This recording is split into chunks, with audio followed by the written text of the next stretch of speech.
2021 is turning out to be a banner year. Let's take a moment and appreciate the fact that all three indices closed at an all-time high. It's a great time to show numbers and talk about how great I did from a portfolio perspective. To be honest, it's not me. Stocks are in beast mode. Even a caveman would have made money in the first half of the year. By the way, happy Independence Day. Don't let the stock market fireworks rub onto you. Be safe this long weekend.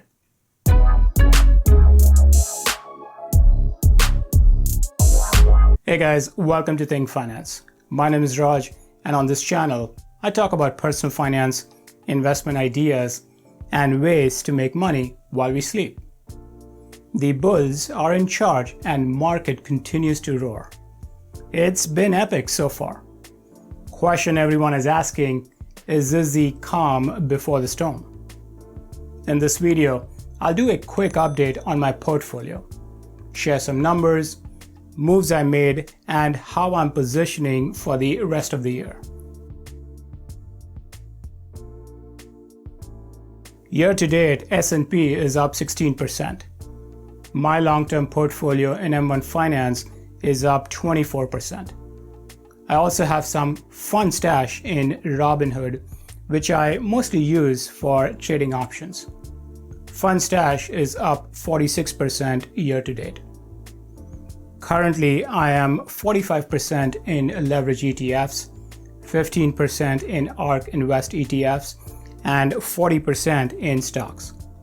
Coincidentally, this is also my target allocation. Top 5 positions make 54% of my portfolio, mostly dominated by leverage ETFs and ARK. No surprises in terms of my top 10 stock holdings. These make 18% of my portfolio, led by big tech, semis, and retail.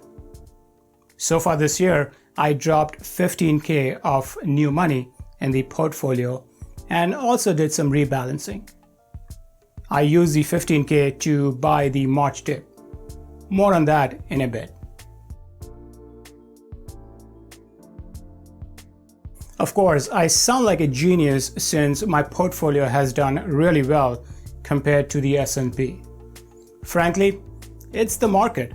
We've had a terrific first half, and really anyone who stayed invested earned a decent return. With that said, there are moves I made that helped amplify the return. Surprisingly, I timed it perfectly. I say surprisingly since timing never works, at least for me. Let's take a look under the hood. The overall theme is still a balanced approach. I'm targeting 35 to 45% into leverage ETFs, 15% into ARK ETFs, and 40% in dividend and growth stocks. I'm a long-term investor, a dip buyer, a dollar cost averager, and usually avoid the daily noise that we hear on CNBC, and will mostly stay put with my overall investment plan. With that said, on and off, I will make adjustments if market sentiment changes drastically. Like when we had the COVID drop or correction in tech earlier this year. Remember, selling is a taxable event, and you want to avoid going in and out of the market as much as possible to keep your tax bill in check. Especially short-term capital gains can really increase your tax liability. So far in 2021, I closed my position in UDOV and FAS. These are leverage ETFs that track the Dow Jones and the financial sector. Starting March, I started trimming and used the funds to buy the dip in tech. By end of May, I had closed my entire stake in these names. By the end of April, I was out of Fengu and cloud stocks.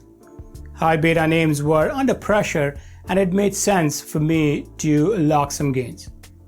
Sure enough, they got destroyed only to give us another opportunity to buy at a better price.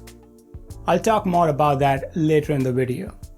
I also sold specific stock names like Baidu, Baba, Chipotle, and Plug Power. I'm staying away from any Chinese names these days.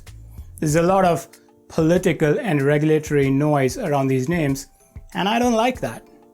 No real reason to sell Chipotle and Plug Power. I had to sell something to buy the tech dip. I didn't want to drop additional fresh money since my investment rules didn't allow me to. Money had to come from somewhere. Finally, I sold my stake in Arcef and Block. I opened these to play fintech and the rise in crypto.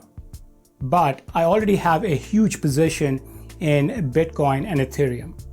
I also have a stake in key fintech names like PayPal, Square, MasterCard, Visa, and I'll throw in JP Morgan here as well.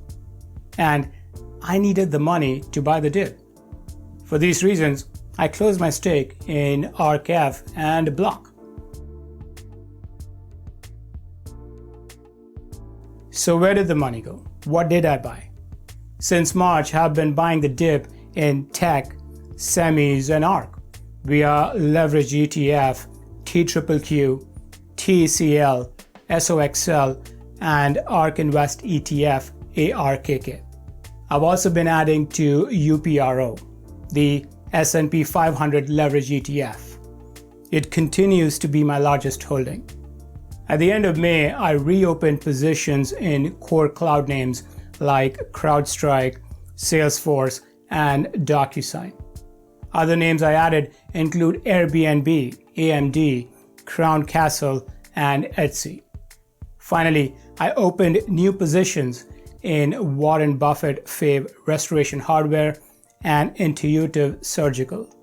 Check out these two videos if you need more insights on my strategies on how I make decisions on buying, selling, and rebalancing positions in my long-term portfolio. By the way, there is a link in the description if you want to track my entire portfolio. I update this link every time I make any changes. Leverage ETFs did exactly what I expect them to do. Put my portfolio on steroids. UPRO is the best looking chart. S&P has been super consistent so far this year, and you can see it in the chart. Tech started 2021 pretty shaky, but June was a total monster of a month. I couldn't have timed it better. Right around the dips in March and May is when I added to my positions. Semis have been really volatile this year. Still, SOXL is up 50%.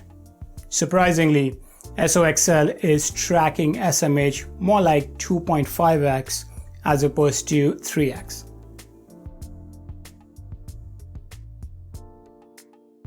Every time when stocks make new highs, you will start reading headlines about the stock market bubble and a crash is imminent. Terms like bubble, frothy, correction, and valuation will be back in vogue. There will be analysts banging the table that a correction is on deck and a crash is around the corner. Before you know, market is up another 10%. See, eventually analysts will be right. This is the stock market, and corrections and pullbacks is normal and is healthy for stocks. Just like that roller coaster ride. Selling in anticipation of a crash is a bad idea.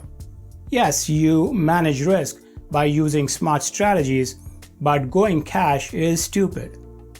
Because the fact is, no one can predict a crash. Again, manage risk, but don't stop investing. Indeed, history suggests that missing out on some of the best days of the stock market can prove to be extremely costly in the long run. Long story short, ignore the noise and stay invested. It's really not that complicated. With S&P up 16% so far, question is, what next for stocks? We are in the second year of the new bull market that started last year post the COVID drop. Since 1950, the S&P 500 gains in the second year of a new bull market has averaged about 13%. In bull markets that followed 30% or greater declines, like we had in March 2020, the average gain in the second year has been 17%. Does this mean it's all green from here on out? Maybe, maybe not. If you look back in time, third quarter is usually the weakest.